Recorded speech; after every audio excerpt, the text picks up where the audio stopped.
우리 하나님의 말씀 로마서 15장 4절 말씀 보시겠습니다.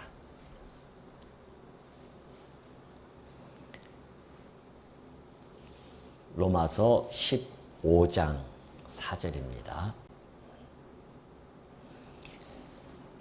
무엇이든지 전에 기록된 바는 우리의 교훈을 위하여 기록된 것이니 우리로 하여금 인내로 또는 성경의 위로로 소망을 가지게 함이니라.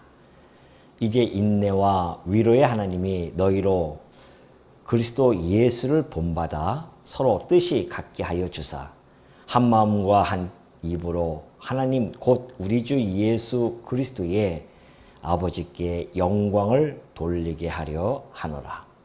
그러므로 그리스도께서 우리를 받아 하나님께 영광을 돌리심과 같이 너희도 서로 받으라. 7절까지 봉독해 드렸습니다.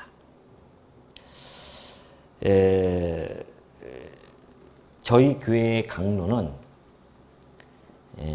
단편적인 그런 설교 방식이 아니기 때문에 항상 문맥을 잊어버리시면 안 됩니다. 그래서 좀 멀게는 로마서 12장 거룩한 산 제물로서 산 제사를 드리게 되어지는 영적 예배에 대한 부분부터 시작해서 가깝게는 14장에 있는 믿음이 강한 자와 연약한 자에 대한 내용들, 서로 비판하거나 업신여기지 말라고 하는 바울의 그 권면의 내용들을 우리는 마음속에 간직하고 이 강론들을 하나하나 지금 되새겨야 됩니다. 그렇지 않으면 단절이 되어지기 때문에 무슨 말인지 잘 이해가 안 될 수 있기 때문에 그렇죠. 우리가 지난 시간에 살펴보았듯이 믿음이 강한 자는 약한 자의 그 약점이 있습니다. 그 약점을 담당하라고 그렇게 이야기를 하게 되어지죠. 그러면서 자기를 기쁘게 하지 아니하는 것, 그것이 곧 교회를 아름답게 세워가는 아주 중요한 요소들이다라고 이렇게 지금 바울은 계속해서 권면을 해주고 있는 부분입니다. 그러나 우리가 이 말씀의 권면을 따라가면서 상고하고 있지만 중요한 핵심 요점이 있습니다. 그러니까 무엇을 먹고 마시고 그러한 것이 중요한 것이 아니라 그 원리, 교회를 세워나가는 원리에 대한 부분을 지금 바울은 잘 전달해 주고 있죠. 교회를 세워가는 그 원리에 대하여 우리가 초점을 맞춰야지 자꾸만 어떤 구체적인 사례에 대해서 초점을 맞추게 되어지면 이 말씀에 대한 깊은 의미를 우리는 간과해 버릴 수밖에 없다라는 것을 다시 한번 말씀해 드립니다. 그렇기 때문에 그 원리, 교회가 세워지는 원리는 물론 구체적인 사례는 너무나 많습니다. 여기서는 로마에 있는 성도들에게는 먹는 것 가지고 지금 바울은 얘기하지만 그 먹는 것뿐만이 아니라 수많은 사례들이 사실은 많이 나타나죠. 교회가 세워가는 데에 있어서 그러한 불편한 요소들이 참 많이 있단 말입니다. 분쟁이 때로는 일어나기도 하고 고린도 교회 같은 데 보면은 여러 가지 사례들이 많이 있잖아요. 그러나 그 사례들은 구체적인 사례들은 어느 교회든지 간에 또한 시대를 막론하고 다 나타날 수 있는 현상들입니다. 그러나 그 중요한 것은 그 모든 사례들의 원리가 있어요. 그 원리를 우리가 붙잡지 아니하고서는 교회가 어떻게 세워지는가에 대해서 우리가 간과해 버릴 수 있다라는 것을 다시 한번 제가 말씀드리는 겁니다. 그래서 그 원리는 왜냐하면 그 교회를 세워가는 원리는 그리스도로부터 시작되어지기 때문에 그렇습니다. 모든 교회의 원리가 그리스도로부터 출발되어진다. 그래서 지난 시간에 우리 3절에서도 그러지 않습니까? 그리스도께서도 그렇게 이야기하잖아요. 그 1절과 2절을 해놓고 나서는 그 3절 앞에는요, 원래는 카이라고 하는 그런 접속사가 있습니다. 그래서 왜 그런가 하면 이런 뜻을 가지고 있어요. 그래서 1절과 2절을 설명해 놓고 바울이 왜 그런가 하면 너희들이 약한 자의 약점을 담당하고 자기를 기쁘게 하지 아니하고 이웃을 기쁘게 해야 하는 그 이유는 그런 뜻입니다. 바로 너희의 머리 대신 그리스도께서도 그런 이야기죠. 그리스도께서도 자기를 기쁘게 하지 아니하시고 기쁘게 하지 아니하셨다라는 이야기죠. 그러면서 이제 기록된 바 주를 비방하는 자들의 비방이 내게 미쳤나이다 함과 같으니라. 그러니까 구약에서 메시아가 곧 그리스도께서 모든 비방을 스스로 받으시고, 사실 비방 받으실 분이 아니잖아요. 그럼에도 불구하고 우리를 위해서, 우리의 약점을 담당하기 위해서 비방을 다 받으신다는 겁니다. 근데 정말 예수님이 오셔서 그 약속대로, 예언대로 비방을 받으셔서 우리의 약점을 담당하시고 죽으셨다는 것이죠. 그래서 결국은 하나님을 기쁘게 하고 이웃을 기쁘게 했던 그런 그리스도의 그 삶을 이야기해 주고 있는 겁니다. 그분이 그렇게 하셨기 때문에 우리 성도들이 그렇게 하는 것은 마땅하다는 이야기를 지금 바울은 앞으로 계속해서 오늘 강론 속에서 계속 진술해 가게 되어집니다. 그래서 이제 4절에 그런 이야기입니다. 무엇이든지 전에 기록된 바는 우리의 교훈을 위하여 기록된 것이다 라는 것이죠. 바울은 물론 이 내용, 이 로마서뿐만이 아니라 다른 디모데에게도 그런 내용을 했었죠.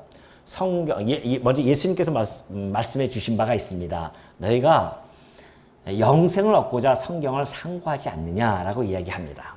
그러니까 성경을 상고할 때 유대인들이 성경을 상고합니다. 그때 영원한 생명을 얻고 싶어서 성경을 상고한다는 거죠. 영생을 얻고자 성경을 상고하게 되어집니다.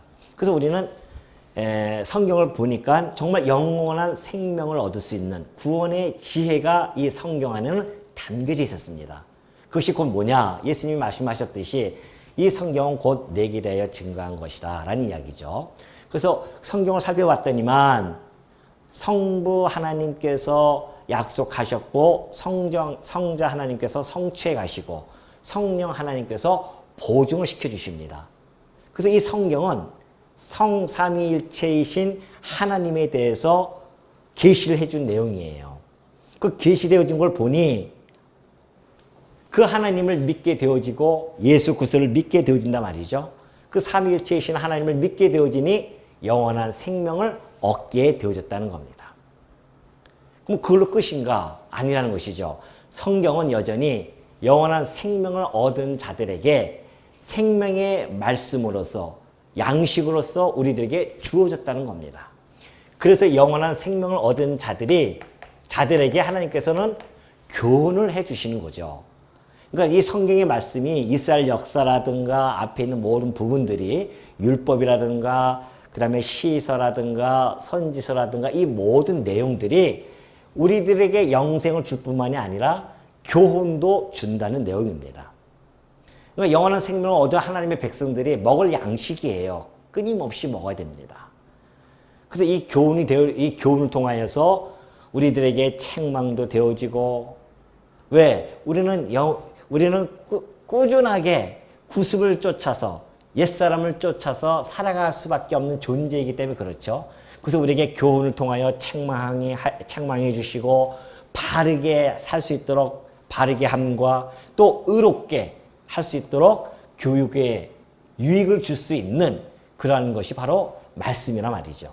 그러니 우리가 끊임없이 말씀을 먹지 아니하고서는 교훈을 받을 수 없고, 비록 영원한 생명을 우리가 얻었다 할지라도 만약에 우리가 말씀을 소홀히 하게 되어지면 하나님으로부터 교훈을 받을 수가 없습니다. 그러면 책망도 받지도 아니하고 바르게 하지도 못하고, 그래서 결국은 자기 좋은 소견대로 안 믿는 사람들과 그렇게 살아갈 수밖에 없는 존재로 전락하게 되어집니다. 하나님의 자녀라고 하는 그 위대한 자리에 앉았음에도 불구하고 오직하면 아니라 요한복음에 그러잖아요. 하나님의 자녀가 되는 뭘 얻었다? 권세예요, 권세. 어마어마한 권세를 얻었음에도 불구하고 그 권세를 누리지 못하고 안 믿는 자처럼 마귀의 종노릇하면서 살아간다고 하는 것은 얼마나 비참한 현실이기에 말이죠. 그래서 하나님께서는 우리에게 끊임없이 말씀을 우리가 생명의 양식으로 받아들이고 먹고 교훈으로 받아들여야 된다는 것이죠. 그러면서 이제 이 교훈을 위하여 기록된 것이니 우리로 하여금 인내로 또는 성경의 위로로 소망을 가지게 함이니라. 그러죠. 이 교훈을 통해서 얻어지는 것들이 있습니다. 첫째가 인내입니다. 이 인내라고 하는 것은 이 헬라어로 보면 히포모네라고 하는 단어입니다. 히포모네라는 단어는 크게 두 가지로 나타나게 되어지는데요. 하나는 능동적이고 하나는 수동적인 개념을 가지고 있어요. 그 능동적이라고 하는 그 개념은 우리가 성도들이 살아가다 보면 선행을 하게 되어집니다. 그 선행을 하죠. 이 선행을 행할 때 한 번 하고서는 마음에 또 상처를 받는다든가 아니면은 한 번 하거나 말고 하는 이러한 것이 아니라 꾸준한 인내가 필요하다는 것이죠. 그 선행을 할 때 우리에게는 꾸준함이 있어야 된다. 이것이 이제 능동적인 인내입니다. 한 번 하고서는 하기 싫다고 끝나는 것이 아니라 예를 들어서 너희들이 연약한 자의 짐을 약점을 담당하라고 했는데 한 번 지고서는 기분이 나쁜 거예요. 내가 왜 그래야 돼?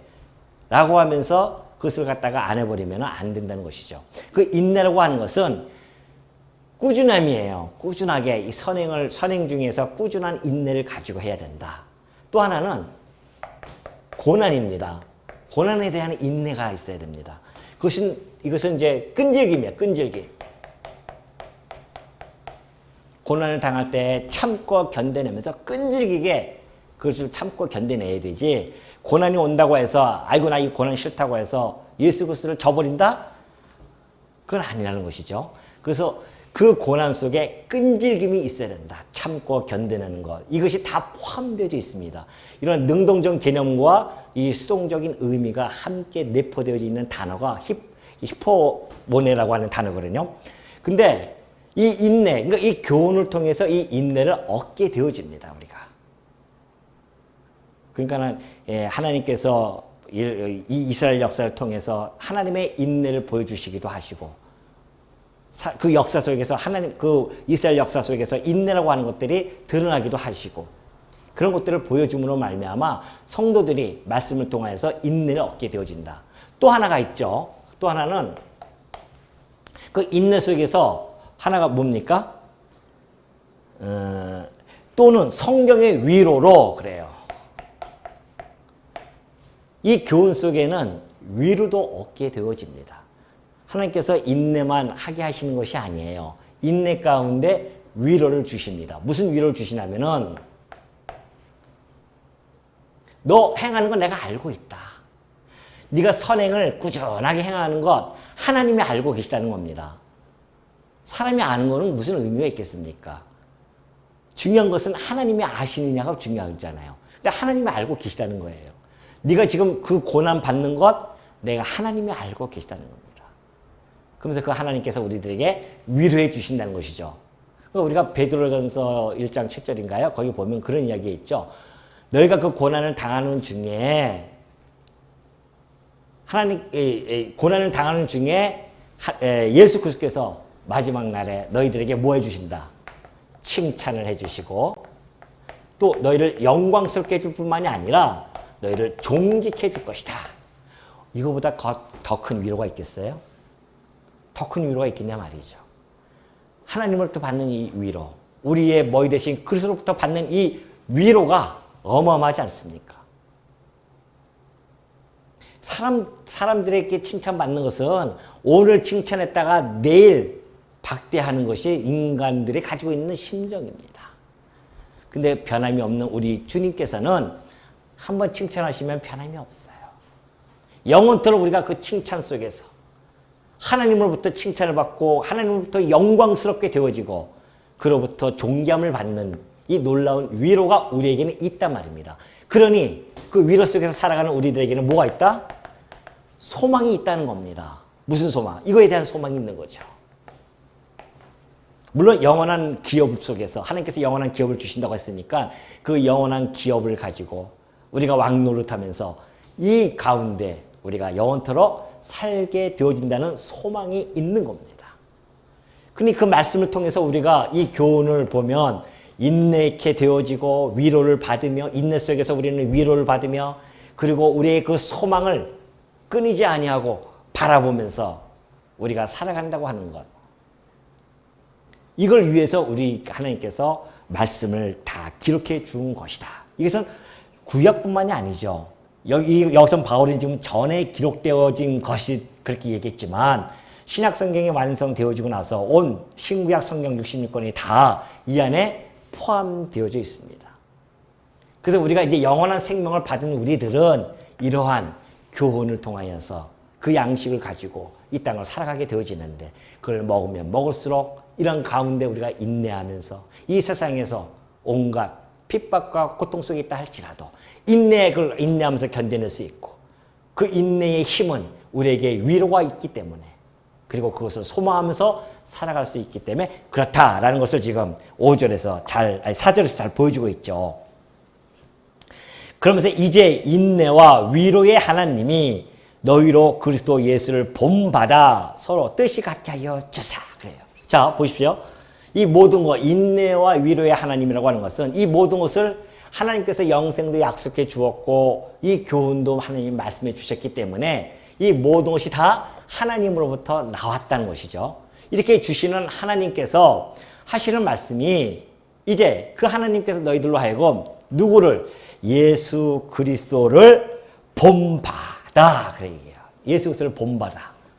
자, 이 모든 것을 주신 하나님께서 하시는 말씀이 너희들이 본을 받아야 할 분은 예수 그리스도다. 그러니까 우리가 말씀을 통해서 교훈을 얻게 되어지면 예수 그리스도 영원한 생명을 주시는 예수 그리스도 우리에게 말씀으로 교훈해 주셨던 그 예수 그리스도를 본을 받는 겁니다.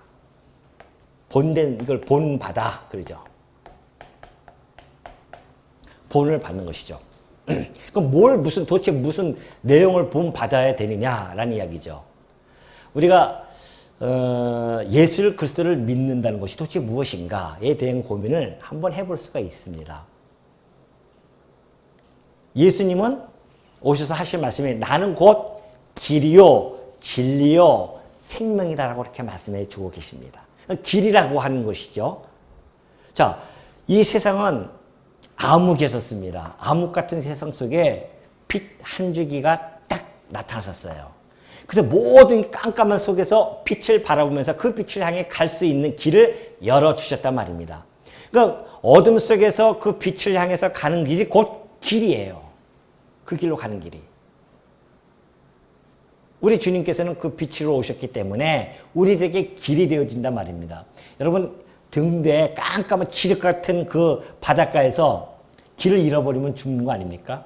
근데 밤에 보이는 등대가 하나 있습니다. 그 등대의 빛이 그 깜깜한 어둠 속에서 칠흑 같은 어둠 속에서 그 빛을 향해서 갈아서 그들이 길을 쫓아감으로 말미암아 살 수 있듯이 이 세상이 얼마나 영적으로 어두운 가운데 있습니까? 우리도 그 어두운 가운데서 헤매고 살아왔던 우리들이었었는데 어느 날 한 빛이 보여주는 겁니다. 그래서 우리는 그 빛을 향해서 간 거예요, 지금. 그것이 그리스도의 빛이란 말입니다. 그러니 예수 그리스도를 믿는다고 하는 것은 그를 쫓는 겁니다. 쫓는 건 또 뭐예요? 본을 받는 것이죠. 얼마 전에 그 TV에서 무슨 그 다큐멘터리 같은 걸 이렇게 봤는데 저 그 북유럽인가 봐요. 그 큰 산들이 많이 있지 않습니까? 그 산들을 그냥 아무것도 모르는 사람이 가면은 그 길을 모르는 사람이 가면 백발백중 다 길을 잃어가지고 죽는데요. 그런데 가이드가 있어요. 그 산을 훤히 알고 있는 가이드가 그 가이드를 앞서서 사람들이 가기 시작합니다. 만약에 그 가이드에 대한 믿음이 없다고 한다면 그 길을 갈 수 있겠어요? 그 길 가면 다 죽는다고 하는데. 뒤를 쫓아가는 사람들이, 여행객들이 그 가이드에 대한 믿음이 있기 때문에 가는 거거든요. 쫓는 거란 말입니다. 그렇다고 한다면 우리는 예수를 그리스도로 믿는 자들입니다. 그분은 길이라고 하셨습니다. 우리가 그를 믿기 때문에 그를 쫓아가고 있는 중입니다. 베드로전서를 한번 살짝 한번 살펴보도록 하겠습니다. 베드로전서 2장 21절. 베드로전서 2장 21절 보면 잘 나타나 있어요. 찾으셨죠? 제가 읽어드리겠습니다. 베드로전서 2장 21절. 이를 위하여 너희가 부르심을 받았으니 그리스도도 너희를 위하여 고난을 받으사 너희에게 본을 끼쳐 그 자취를 따라오게 하려 하셨느니라 그래요. 자, 이를 위하여 그 앞에 보면 내용을 보면 막 고난을 지금 당하고 계신다. 성도들이 고난을 당하고 있는데 그 고난 받는 것이 바로 하나님께서 그리스도께서 너희를 부르신 것은 그리스도도 너희를 위하여 고난을 받으셨어요. 우리를 위하여 십자가에서 약점을 담당하셨단 말입니다. 그게 고난 아니겠어요? 온갖 비방을 다 받으셨단 말이죠. 그 비방을 받으셨기 때문에 너희에게 그것을 본을 끼친 겁니다. 고난에 대한 본을 끼쳤어요. 그리고 그 자취를 따라오게 하셨느니라 그래요. 따라오게 하도록. 아까 얘기했잖아요. 이 고난의 길을 끈질기게 주님께서도 그 고난을 받으셨기 때문에 주님께서 선행도 하셨고 주님께서는 고난도 받으셨어요. 이게 인내란 말입니다. 그러니까 우리 성도들은 우리 주님을 쫓아가는 겁니다. 지난번에 제가 말씀드렸듯이 어떻게 주님의 발자취를 또박또박 갈 수 있겠습니까? 삐뚤삐뚤 쫓아간다 할지라도 그 주님이 가신 방향을 향해서 그 빛을 향해서 우리는 가는 것이죠. 그것이 중요한 겁니다. 어떻게 우리가 주님처럼 그렇게 똑같이 살아갈 수 있겠냐 말이죠. 그러나 우리 주님이 했던 것처럼 쫓아갈 수는 있단 말입니다. 그래서 성경 여기저기 보면은 우리 주님께서 주께서 너희를 용서하신 것 같이 용서하고 우리가 10,000달란트 받은 자를 용서를 못하지만 그래도 100달러 정도는 용서할 수 있단 말입니다. 우리 주님께서 너희를 사랑하신 것 같이 너희도 사랑하고 이런단 말이죠. 그게 뭐예요? 본을 쫓아서 가라는 겁니다. 우리가 가야 할 바른 길은 그 길이에요. 그러면 우리가 예수님을 모르면 그 길을 갈 수 없으니까 자꾸만 딴 길로 간단 말입니다. 그러니까 우리가 찬송가도 그런 거 있잖아요. 우리가 가다가 딴 길로 가다가도 우리 주님만 생각하면 다시 그 길로 돌아서서 가는 것. 이것이 성도의 삶의 여정이란 말이죠. 때로는 우리가 다른 길로 갈 때가 많이 있죠. 그러나 우리 주님께서는 그대로 가만히 두지 않습니다. 우리를 다시 책망하고 채찍질해서라도 다시 우리 주님이 가신 그 길을 쫓아올 수 있도록 해 주신다는 것이죠. 그러니 예수 그리스도를 본받는다. 우리 성도들이 가야 할 길입니다. 본을 받아야 돼요. 그럼 무엇을 본받습니까? 본에 대한 내용을 우리가 오늘은 이 문맥 속에 있기 때문에 이 문맥에서 찾아보자는 것이죠. 뭘 본받는가? 뭘 본받아요? 보입니까 밑에? 약점을 담당하라 그거죠. 약점을 담당하라. 이 약점을 담당한다고 하는 것은 우리 주님의 입장에서 봤을 때는 대속입니다. 대속해줬어요. 우리가 대신해서. 우리의 최대의 약점이 뭡니까? 우리 인간의 약점의 최정점이 뭔지 아십니까? 죄 가운데서 사망 가운데 처한 우리들의 그것처럼 큰 약점이 어디 있습니까? 죄 가운데서 사망 가운데 처한 이 약점보다 더 큰 약점이 어디 있겠어요? 근데 우리 주님이 그걸 담당하셨단 말입니다. 오셔서 대신 비방을 받으시고 죽으셨어요. 그 약점을 담당하니 우리가 거기서부터 벗어나서 영원한 생명을 얻게 되어졌단 말이죠. 이걸 본을 보여주신 겁니다. 그러니 약점을 이 정도 큰 약점을 우리가 담당하지 못한다 할지라도 성도의 약점 정도는 우리가 담당할 수 있지 않겠냐 말이죠. 이 큰 약점도 우리 주님께서 담당해 주셨는데 누굴 위해서? 나를 위해서 담당해 주셨는데 내 형제를 위해서 조그만 그 약점 하나 담당 못하냐 말이죠. 아까 얘기했듯이 발자취를 또박또박 쫓아가지 못한다 할지라도 비틀비틀은 갈 수 있잖아요. 이건 우리가 할 수 있단 말입니다.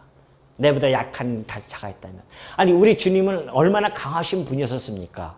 하늘 보좌에 계셨던 분이신데 우리의 약점 때문에 이 땅에 내려오셔가지고서 그걸 다 고스란히 다 담당하셨는데 우리는 우리 지체 그 그리스도께서 대신 죽으신 그 형제를 약점 하나 담당하지 못해가지고서는 그걸로 상처를 준다면 그것이 예수를 본받는 삶이겠냐 말이죠. 그걸 얘기하고 있는 겁니다. 약점을 담당했던 거. 다른 것도 많이 있지만 오늘 우리는 문맥에 따라서 지금 제가 말씀을 드리는 겁니다. 약점을 담당했죠. 그리고 그리스도도 뭐라고 했습니까? 자기를 기쁘게 하지 아니하였다. 이 약점을 담당함으로 말미암아 하나님과 이웃에게 기쁨을 주었어요. 예수께서는 자기를 기쁘기 위하여 이 땅에 오신 것이 아닙니다. 그분의 삶은 자기를 기쁘게 해서 살아가신 삶이 아니셨어요. 오로지 위로는 하나님을 기쁘게 하고 아래로는 이웃을 기쁨을 위해서 그들의 기쁨을 주기 위해서 그분은 약점을 담당했다는 것이죠. 그래서 우리가 그분의 이 일을 하셨기 때문에 우리가 얼마나 큰 기쁨을 얻겠습니까? 큰 기쁨을 얻었냐 말이죠. 영원한 생명이라는 그 기쁨. 그리고 이 칭찬과 영광과 존귀함을 얻을 수 있는 그 기쁨. 영원한 기업에서 왕노릇하면서 살아가는 그 기쁨. 누구 때문에 왔어요? 우리 주 예수 그리스도 때문에 이것을 우리가 받았단 말이죠. 그렇다고 한다면 형제에 대한 약점을 담당해서 형제가 기뻐한다고 한다면 얼마나 이것이 유익한 것이며 교회를 세워나가는데 얼마나 중요하겠냐 말이죠. 이것이 바로 예수를 본받는 내용입니다.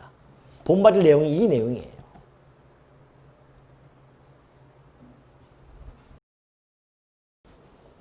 그렇다고 한다면 예수를 본받을 때 나타나는 결과는 어떤 결과가 나타날까요?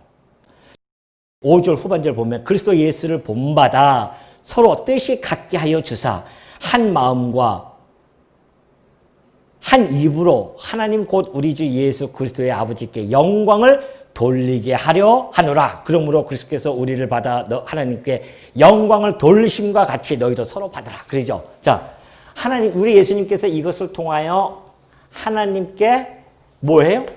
영광을 돌렸습니다. 하나님께 영광을 돌렸어요. 이걸 통해서.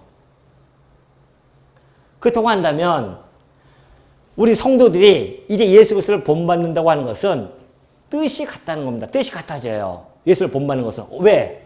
자, 보십시오. 하나님께 우리 예수 그리스도께서 당신의 하나님을 기쁘게 하고 하나님께 영광을 돌려주는 우리 그리스도를 삶이 있습니다. 그럼 우리는 성도는 A라는 성도가 있고 B라는 성도가 있고 C라는 성도가 있어요. 이 성도들이 예수 그리스도의 길을 쫓아갑니다. 본을 쫓아서 가요. 근데 원래 이 A라는 성도는 자기 길을 갔던 자였었어요. 그런데 예수 그리스도를 믿고 그 길이 어디로 가요? 일로 쫓아갑니다. 원래 자기 좋은 데로 갔던 자였었는데 예수 그리스도를 믿고서는 이제 그 길을 쫓아가기 시작했습니다. 예수님이 갔다는 발자취를 쫓아가기 시작했어요. B라는 성도도 이렇게 가다가 같이 쫓아갑니다. C라는 성도는 전혀 이들과 다른 삶을 살았어요. 왜? 이들은 이방인이고 이들은 유대인이란 말입니다. 이 유대인들은 가다가 이쪽 길로 가다가 이들도 같이 여기서 합류가 되어졌습니다. 그러니 A라는 B 성도의 이방인 성도와 이 C라는 이 유대인 성도가 다 예수 그리스도를 쫓는 바람에 여기서 하나로 모아집니다. 이것이 이제 뜻이 같아진 거예요. 예수 그리스도의 뜻으로 하나로 뭉치게 되어진단 말입니다. 이것이 바울이 로마서 초반에 얘기했던 한 세 사람이 되어진 것이죠. 이방인과 유대인이 예수 그리스도를 통하여서 한 세 사람이 되어져서 뜻이 같아집니다. 뜻이 같아지면은 마음이 같아지고요. 입이 같아진다는 이야기입니다. 왜? 그리스도의 뜻에 쫓아서 살아가는 자들은 그리스도의 마음을 갖게 되어지고 그리스도의 입을 갖게 되어져서 모두 다 뭘 한다?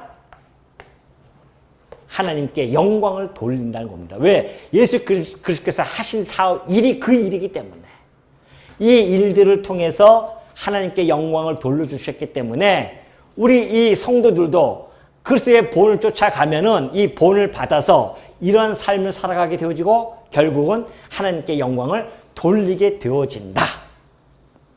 그 과정은 뜻이 같아지고 마음과 입이 하나가 되어져서 이것이 바로 그리스도와 교회의 한 몸 되어진 삶의 모습이란 말입니다. 이것이 교회를 세워나가는 원리라는 것이에요. 그러니 뜻이 같아지고 마음과 입이 하나가 되어졌는데 누가 누구를 비판하고 업신여기며 그럴 수 있겠냐 말이죠. 그것을 본받는 자들인데 똑같이 지금 쫓아가고 있는데 그런 이야기입니다.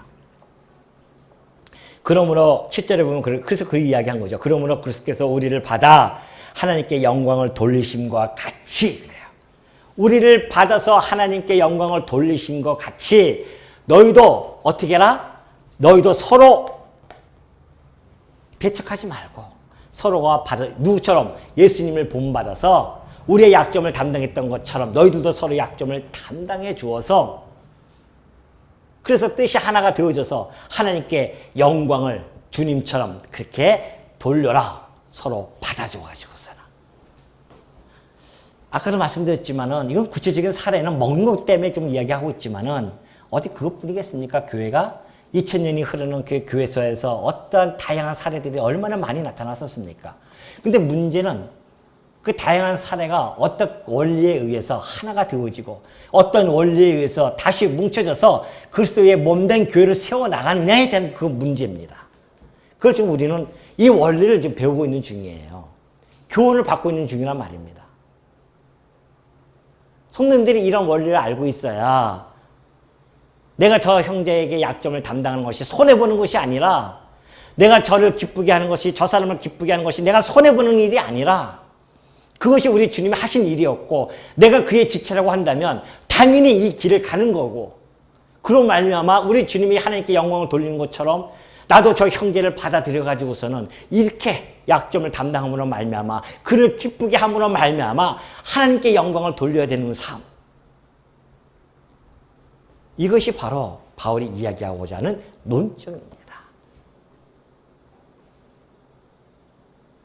그렇다고 한다면 서로 받으라고 했는데 누구를 받아요? 이방인은 유대인들을 서로 받아줘라. 업신여기지 말고 그 좀 못 먹는다고 별거 아닌 거 가지고서는 유대인들은 이들이 그렇다 할지라도 너희들도 그렇게 비판하지 말고 서로 받아줘라. 이것이 교회를 세워나가는 아름다운 아주 중요한 원리라는 것이죠. 못 받아줄 것이 무엇이 있겠느냐? 왜 받아줘야 되느냐? 그 이유가 이제부터 나오기 시작합니다. 8절부터 그것이 나오는 거예요. 서로 받으라. 왜냐하면 내가 말하노니 그리스도께서 하나님의 진실하심을 위하여 할례의 추정자가 되셨으니 이는 조상들에게 주신 약속들을 견고하게 하시고 이방인들도 그 긍휼하심으로 말미암아 하나님께 영광을 돌리게 하려 하심이라 기록된 바. 또 나오죠. 자, 무슨 얘기냐면은 너희가 서로 받아야 할 이유가 있다. 그 이유는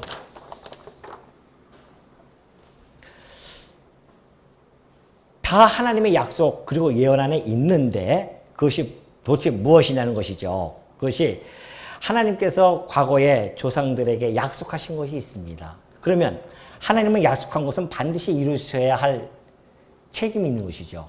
왜? 하나님은 여호와이시기 때문에 신실한 속성을 가지고 계세요. 진실한 속성을 가지고 계시기 때문에 그 진실하심을 위해서 반드시 내가 그 이스라엘 조상들에게 내가 메시아를 보낼게 천하 만민이 복을 얻을 네 씨로부터 나올 것이다. 그래서 반드시 구원자는 유대인을 통해서 나오게 되어져 있다는 것이죠. 그 약속을 하나님께서 주신 약속들을 견고하게 하기 위해서 예수님께서 유대인의 몸을 입고 이 땅에 오셨단 말입니다. 그래서 할례의 추정자가 되어지신 거예요. 8일 만에 나셔서 다 할례 받으시고 그래서 그 유대인들에게 먼저 복음이 전파되었단 말입니다. 예수님이 그러잖아요. 야, 나는 잃어버린 이스라엘을 위하여 내가 온 것이지 이방인을 내가 온 것이 아니다. 그런 말씀하시잖아요. 그 이야기는 이방인의 복음이 전파되지 않을 것을 이야기한 것이 아니라 이방인의 복음은 하나님 예수님께서 선택한 사도들을 통해서 보낼 것이고 예수님은 유대 땅에 와서 유대인의 왕으로서의 그 일을 하러 오셨다는 것이죠. 그러면서 이방인들도 그 긍휼하심으로 말미암아 하나님께 영광을 돌리게 하려 하심이라. 이방인들도 하나님의 긍휼하심에 있는 자들이다. 그러니까 이방인들도 하나님의 긍휼하심에 있고 유대인은 하나님의 약속 안에 있는 자들이었고 그 서로 충분히 받을 만하지 않겠느냐. 왜? 그것이 바로 구약에 다 기록되어져 있기 때문에 그렇다는 것이죠. 근데 바울이 이제 구약에 대해서 그 이야기를 해 주면서 그런 이야기를 합니다.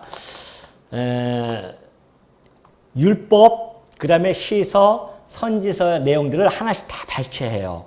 발췌해줘. 성경이죠, 그게. 성경을 발췌해가지고서는 바로 너희들이 서로 받아야 할 그 이유에 대해서 근거 자료를 하나하나 세워지게 되어집니다. 그러니까 바울이 이 구약의 인용문을 갖다가 언급하고 있는 주된 요인이 있습니다. 그 요인은 유대인들과 이방인들이 함께 합심해가지고서는 하나님을 찬송하는 것, 하나님께 영광을 돌리는 것, 새로운 것이 아니라는 겁니다. 이미 구약에 다 약속이 되어져 있던 내용이었다. 그런 이야기죠.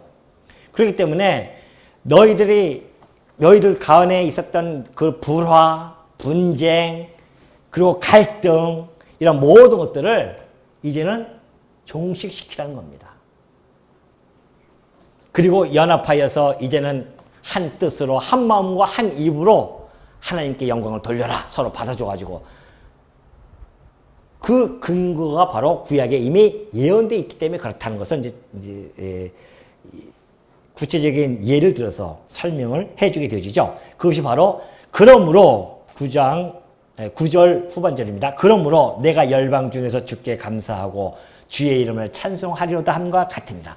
지금 바울이 이 구체적인 예들을 하나 구약에서 이렇게 딱딱 떼어서 이야기하지만은 그게 논리성이 있어요. 그냥 막 이것저것 한 것이 아닙니다. 논리를 가지고 있는데, 자, 먼저 시편 18편 49절의 말씀이거든요. 이 말씀이 이제 이것은 다윗의 시입니다. 다윗이 열방 중에 들어갔어요.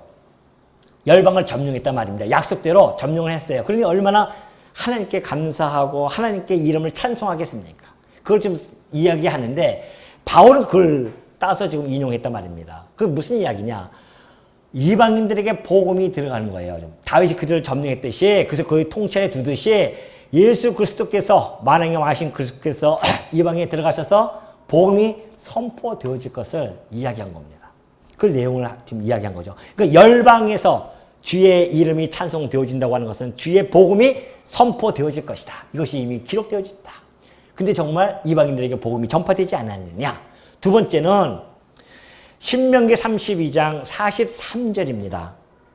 열방들아 주의 백성과 함께 즐거워하라 그렇게 하였지 않느냐. 그러니 그 복음이 전파되어지면 열방들, 이방인들과 그 다음에 주의 백성들, 유대인들, 이스라엘 백성들과 함께 즐거워하라 그런 이야기죠.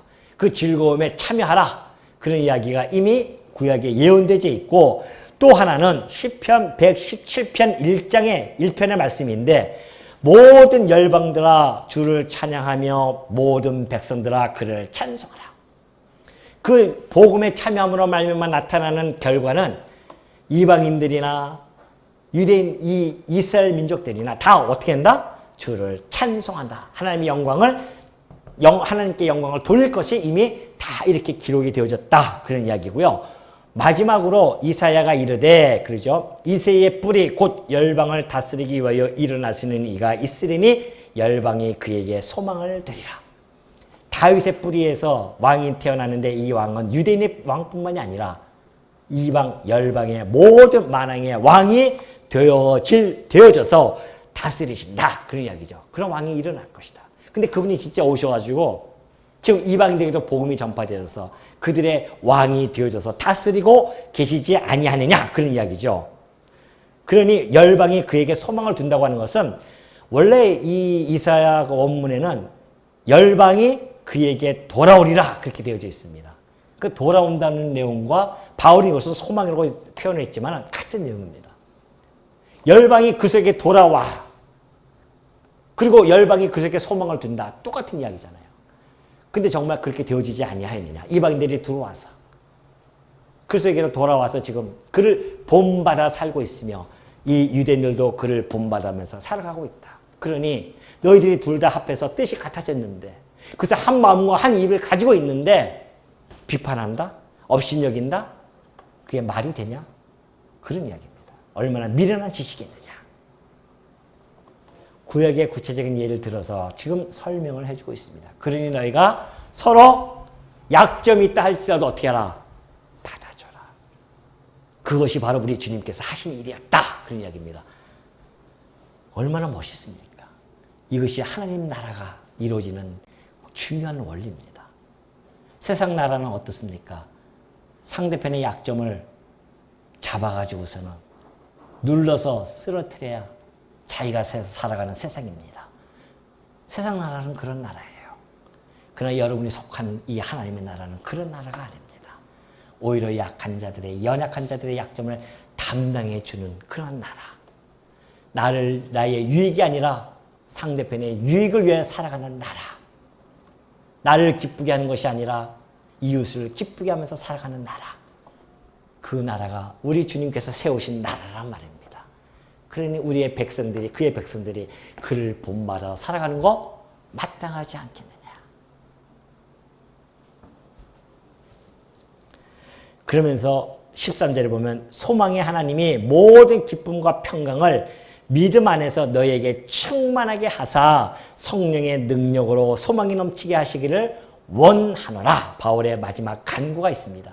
이제 이들에게 이걸 쫙 설명해 놓고 나서는 바울이 간구를 하는 거예요. 내가 정말 이 소망의 하나님께서, 인간에게 무슨 소망이 있겠습니까? 오로지 하나님만이 소망을 가지고 계신 분인데 그 소망의 하나님께서 너희에게 기쁨과 평강을 어디 안에서? 믿음 안에서. 기쁨과 평강은 세상에도 있지만은 우리가 갖는 그 기쁨과 평강은 세상에서 주는 기쁨과 평강과는 전혀 다릅니다. 우리는 믿음 안에서의 기쁨입니다. 믿음 안에서의 그 평강입니다. 우리 주님이 그랬듯이 세상에서 주는 평안은 너에게 그 평안과 같지 않다. 내가 너에게 주는 평안은, 이 평안은 영원한 평안이고 영원한 평강이고 영원한 기쁨이라는 것입니다. 이것이 앞에서 우리가 살펴보았듯이 하나님 나라는 먹고 마시는 것이 아니라 뭐예요? 의와 평강과 희락, 이 내용입니다. 희락이 기쁨이고요, 평강. 하나님 나라의 성격이 안에 있는, 너희들 하나님 나라에 있는 백성들이 그 나라의 성격을 충만하게 가져가지고서는 서로 기뻐하고 서로 평강을 누린다고 한다면 그 나라가 얼마나 아름답게 세워지겠냐 말이죠. 교회가 바로 그러한 곳인데 너희가 믿음 안에서 그것을 얻었다고 한다면 그것이 너희들에게 충만해서, 이것이 잠깐만 충만하지 않으면 작아지면 다른 것이 스물스물 올라온다니까요. 기쁨과 평강이 믿음 안에서 충만하게 이루어지지 않으면 내 것이 자꾸 올라와 가지고서는 교회를 무너뜨리는 일을 하게 되어진단 말입니다. 그 철저하게 교회는 자기를 무너뜨리는 곳이 교회입니다. 내 안에 있는 그리스도만이 살아있는 곳이 교회입니다. 그러니 만약에 교회에서 큰 소리가 났다? 그건 누가 태어난 겁니까? 그 안에 누가 지금 하는 겁니까? 자기의 겉사람이 하는 겁니다. 죽을 땅에 묻힐 그 몸이 하는 겁니다. 교회가 아름답게 평강 가운데서 기쁨 가운데서 희락을 누리면서 그렇게 해서 교회가 세워진다고 하는 것은 내 안에 있는 그리스도를 통하여서 세워지는 교회라고 보면 틀림이 없습니다. 이것이 시금석이에요. 앞으로 여러분 우리가 교회를 세워나갈 때 있어서 이런 말씀을 왜 상고하냐 말이죠. 왜 우리가 교훈을 이거 받냐 말이죠. 교회가 아름답게 세워져야 하는 이유가 있기 때문에 그렇습니다. 여러분이 각자가 다 그리스도를 본받아서 우리의 뜻이 같아져가지고서 그리스도의 마음과 그리스도의 입을 가지고 서로가 서로에게 격려해주고 위로해주고 평안을 주고 기뻐해준다고 한다면 그것처럼 아름다운 교회가 어디 있겠냐 말이죠. 그것이 우리들의 목표입니다. 그걸 위해 여러분들이 이 주일날 아침에도 모인 것이고요. 그것이 바로 화평의 일이고 교회를 세워나가는 일에 힘쓰는 일입니다. 성령의 능력으로 소망이 넘치게 하시기를 원한다. 이 소망, 하나님의 영원한 기업과 이 영원한 생명에 대한 소망, 이런 소망들이 약화되면은 자꾸만 육의 것에 관심을 갖게 되어집니다. 근데 이 소망은 약화되지 않게 하려면 어떻게 됩니까? 성령의 능력이 아니고서는 안 돼요. 예수님 그래서 성령을 보내실 때에 그러잖아요. 이 성령이 오면 너희들로 하여금 자꾸만 기억나게 하고 생각나게 하고 성령께서 너희를 가르칠 것이다. 우리 성령께서 우리로 하여금 기억나고 생각나게 하지 않으면 우리의 소망이 자꾸만 멀어져 보여요. 우리의 소망이 이 땅이 아니라 저 하늘에 있다는 것을 잊어버리면 자꾸만 우리의 소망을 어디다 둡니까? 이 땅에다 두게 되어진다니까요. 하늘 것을 잊어버리면 땅에다 소망을 두고 살아가게 되어집니다. 그 땅에 소망을 두는 자들 앞에서 무슨 화평이 있을 것이며 땅에 소망을 두는 자들에게 무슨 기쁨이 있을 것이며 무슨 약점을 감당하겠습니까? 약점이 있는 자를 갖다가 짓밟아야 살아가는 이 세상인데 이 세상에 그런 소망을 두는 자들이라고 한다면 그러니 이 소망은 성령의 능력으로 소망이 넘치게 하지 않으면 안 되는 것입니다.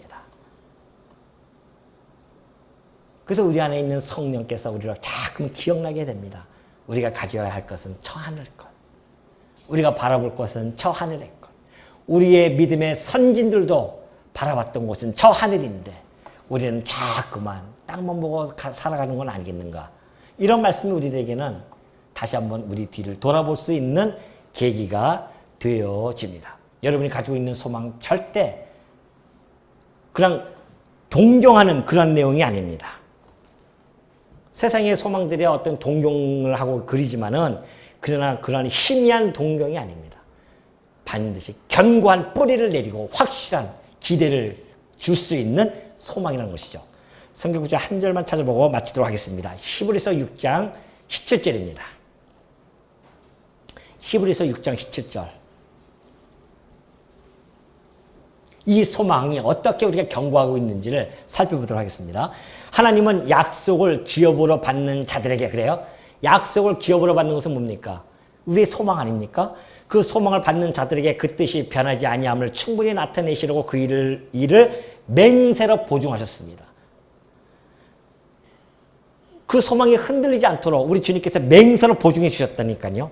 이는 하나님이 거짓말을 하실 수 없는 이 두 가지 변하지 못할 사실로 말미암아 앞에 있는 소망을 얻으려고 피난처를 찾은 우리들에게 큰 안위를 받게 하려 하십니다. 이 두 가지 변하지 못할 사실이 무엇입니까? 첫 번째가 하나님의 약속을 기업으로 우리는 받았고 또 하나는 맹세로 보증을 받는 거. 이거 변하지 않아요. 하나님이 해주셨기 때문에.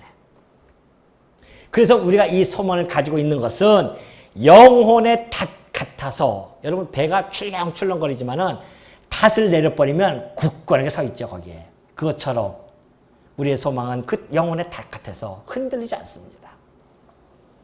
튼튼하고 견고하여 휘장 안에 들어가나니 그리로 앞서가신 예수께서 멜기세덱의 반차를 따라 영원히 대제사장이 되어 우리를 위하여 들어가셨느니라.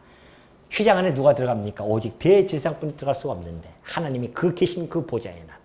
그런데 휘장이 갈라졌어요. 왜? 멜기세덱의 반차를 쫓아 대제사장이 되신 우리 주님께서 그 휘장을 가르시고 들어가셨단 말입니다. 우리는 그 뒤를 쫓아가게 되어졌고요. 그러니 그 소망이 흐릿한 게 아니잖아요. 확고합니다. 우리가 가지고 있는 그 소망을 확고합니다.